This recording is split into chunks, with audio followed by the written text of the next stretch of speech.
orange. Yes, nothing but orange. man. Yes. I'll tell you, man. But how can they do that though? You know that's because they You deep sleep, man. It's a deep sleep. That's deep sleep like a mogo, Yeah, it's yo. cold. That's why they eat so much. But see, I always respect animals because they always cut their piss off. And I wish I could do that. Diddy does it. That was one thing. If I could do anything else, cut the piss off. That'd be fantastic. Fantastic. The quick piss. I'm sure if somebody got a knife or something, you cut that quick. Okay. Let me see what I'm gonna do next. I'm gonna do 4 because I always thought this was true. Okay. Contrary to popular belief, Walt Disney was cremated.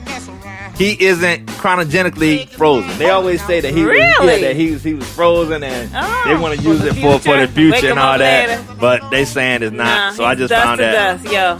That's all that is. And that's how I'm going out too. I'm getting cremated. Heck of that. It's cheaper, so that's good. Yeah, for you. So I can use that money. Yes. Okay, yeah. Get a nice sports car and put me in the back I ain't getting no sports car, but I can get a Halle Berry perhaps. I don't think you're getting enough life insurance, my dear. Not like that. Okay, but you get Halle Berry. Let's step it up a little bit. The act of childbirth was so special to the Aztecs. Aztecs are Mexican. Yeah, okay, you can say that, but not really. But you know what I'm saying. Very racist on YouTube, by the way. No, it's not racist. That's a Mexico type of region. Yeah, that sounds so racist. That's a Mexico type region. Yeah, yes. It's not. It's Aztecs. That's what they are. Aztecs. Yeah. I don't even think they got Aztecs anymore, do they? 2020 Mexico. I don't know. You messed up my joint anyway. Whatever. The act of childbirth was so special. Yes. To the Aztec that if a woman were to die while giving birth, she became a companion of the sun. It was considered one of the highest honors, the same for male warriors who died in battle. Oh, wow. Whether you care about that or not, I know that was a whole long time ago. So he didn't, yo. They were some weird guys. Listen, let's be honest, man. If men could have babies, y'all be like, yeah, make her a goddess. Too much for me.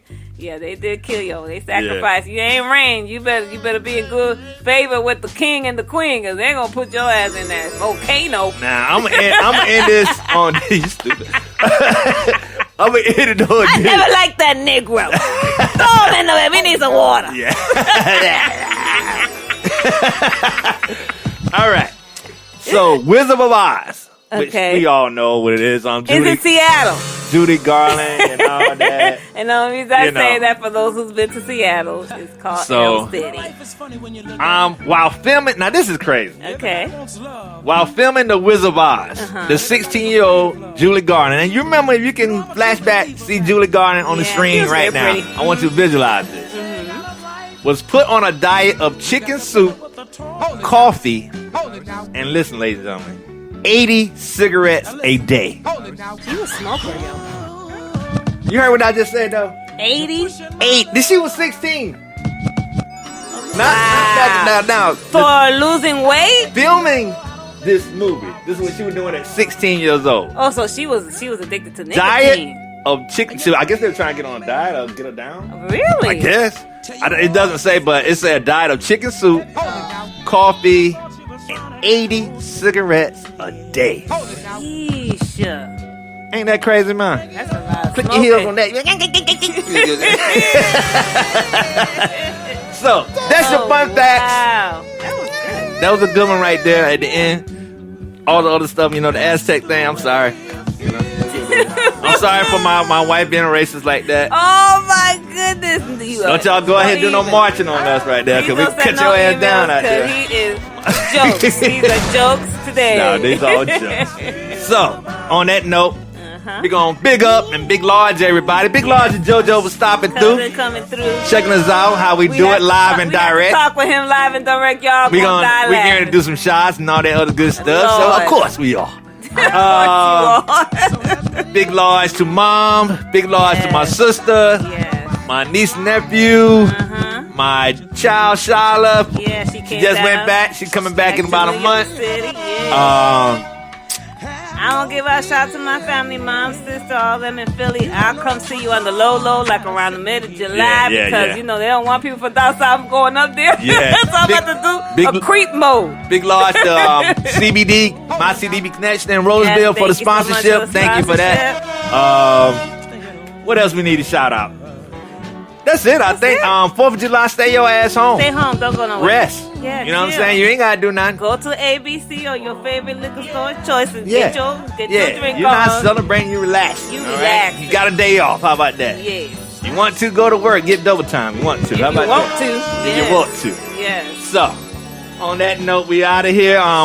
Coming up next, you'll have my interview with Dasan Ahanu.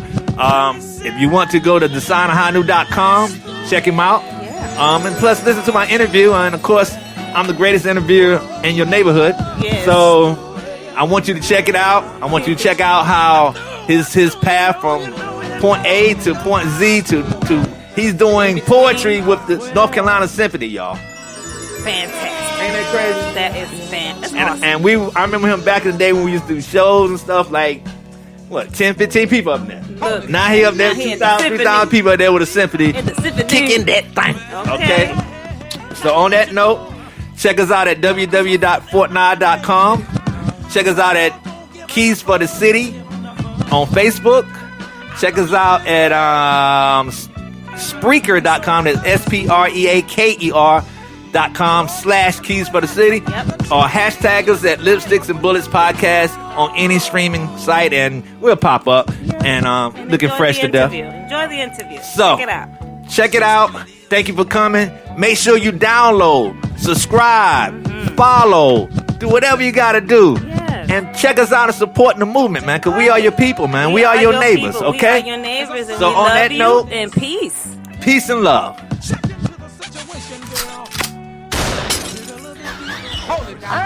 Talking to me. I'm the man with the plan, baby.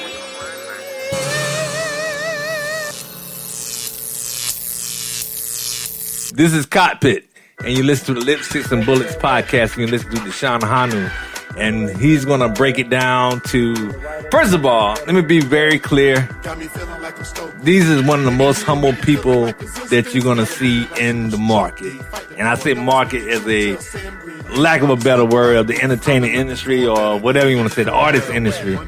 Every time I never heard anybody say anything negative about Dasan. That's like a big sign of respect, a big sign of just being a great human being, you know.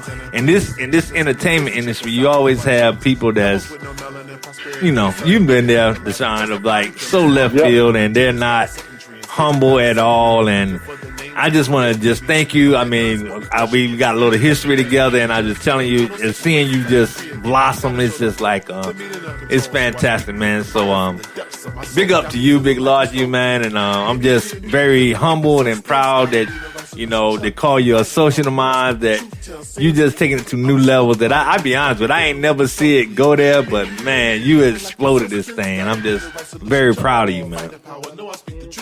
Definitely, man. I appreciate that. Yeah, you know, we go way back, man. And, it's been a beautiful thing to be a part of, man. You know, art and culture, you know, and entertainment and hip hop, man. That's kind of like, you know, has held me down, and to be able to make a life out of that has been, you know, really dope. Especially, you know, considering, you know, where I started, just kind of like stepping into open mics and everything, and I didn't see it come happening either. But it's been dope to witness. It's been really dope, man. And here's another thing. My sister, you did an event in Elizabeth City State, and my sister was actually running that event, and she was like, "Oh, you know, I got this." I said, "What?" And she was telling me about you, like how great you were and how good of a person you were. I was like, you know what, I kind of expected it, and that's how it kind of led off. And it's just kind of funny how the circle always come back together, you know what I'm saying? Like I said, my sister was just telling me, like, yo, he just did such a great job, and her name Crystal Terry, as I mean, nobody else might know, but you know, she just told me to shout you out again and just make sure to tell you that she want to thank you again for your great job you did at Elizabeth City State University. Yeah, man, that was fun. They've got some really good students down there, and they've got some really talented students down there. And it's crazy because, you know, the work she's doing is really, really dope. And one of the students that participated in the show that we did down there was a student that I had done a workshop with when she was in high school. Wow. And, yeah, man, it blew me away. She walked up to me. I didn't know who she was. And she told me who she was. I was like, oh, my goodness. And then she got up. She sang like 2 or 3 songs, blew us away, man. But she was in this writing workshop that I did out in the country. Man, that's another one of those things, like being able to, you know, be around some young folks and then see them grow up and, like, you know, see their talents kind of develop. And it reminds you that you're old, but it also kind of, you know, really just warms your heart to see, you know, being able to kind of, like, help, you know, nurture that a little bit.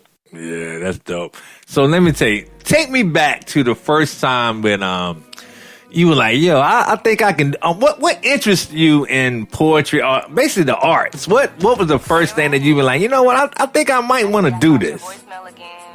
So yeah, man. What happened was I had been, you know, I had 2 things that happened. I've been writing for a while, but I wrote just to pass time. It was something that I did mainly because I grew up with my mom. And I'm my mom's only child, so right. I was the only, and she's the oldest of her siblings. So I was the only kid in the house for a while. Wow! And then when she moved away from her siblings, and it was just us. I mean, she got married, but there wasn't other kids around until, you know, I was old enough to, like, you know, have friends or what have you. So I passed a lot of time writing and reading. So, but I was shy. So I went to Enloe High School in Raleigh, North Carolina, and of course, Enloe back in the day used to always have stuff going on. They had a really nice auditorium and lights and sound. And so my friends would get me involved in talent shows and things like that. You know, I got into hip hop, you know what I'm saying? So, you know, I write my little rhymes or what have you, and I did a couple talent shows and things like that. And I went off to NC.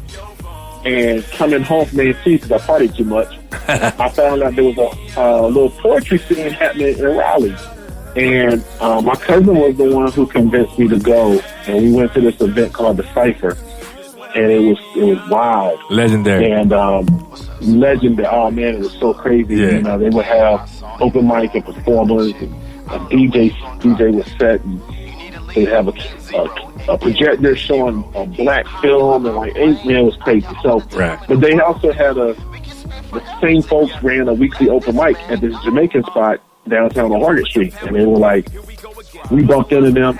I recognized some folks that I kind of knew from before I went off to college, and they were like, come through. Right. So my cousin drugged me through, and finally, after about 3 or 4 weeks, I got convinced to spit something on the mic. I didn't want to. But once I did, man, that was it. Like, I got a good response. I got some hand claps, you know, make you feel good. Yeah. So I started coming back to that spot. Eventually, you know, I kind of came up with the name Dasan Ahanu, and that was it, man. I was in. I jumped in with both feet. Anywhere, because, you know, then I started finding out about other stuff that was going on, whether it was hip hop or poetry or anything. Right. And wherever there was something popping, I just started popping up. And, you know, and that's just sort of how I kind of started meeting folks. And every opportunity I got a chance to get on the mic just made me hungry for another one. So I just kept writing, kept grinding. I was in my car. As long as I had gas, I popped up anywhere. So that was what it was. And then what really solidified it was I had a really good job that I had gotten. I didn't have a degree. I didn't finish college, but I had a pretty good job. Right. And I got laid off. And they were telling me that I couldn't get another comparable position because I hadn't finished school. Right. So when I went to go back to get my undergraduate degree, I needed to have a flexible work schedule. So there were some folks in the art community who were like, well, you can come work part-time for us and we'll give you room to take your classes. Right. So I worked with a theater company and I did like a youth program. And once I started doing that, by the time I graduated, I didn't go back to corporate. I went from one nonprofit, so I got offered an opportunity to come do some programs at another. And so I got taught how to develop programs, like how to put, programs together and how to do workshops. But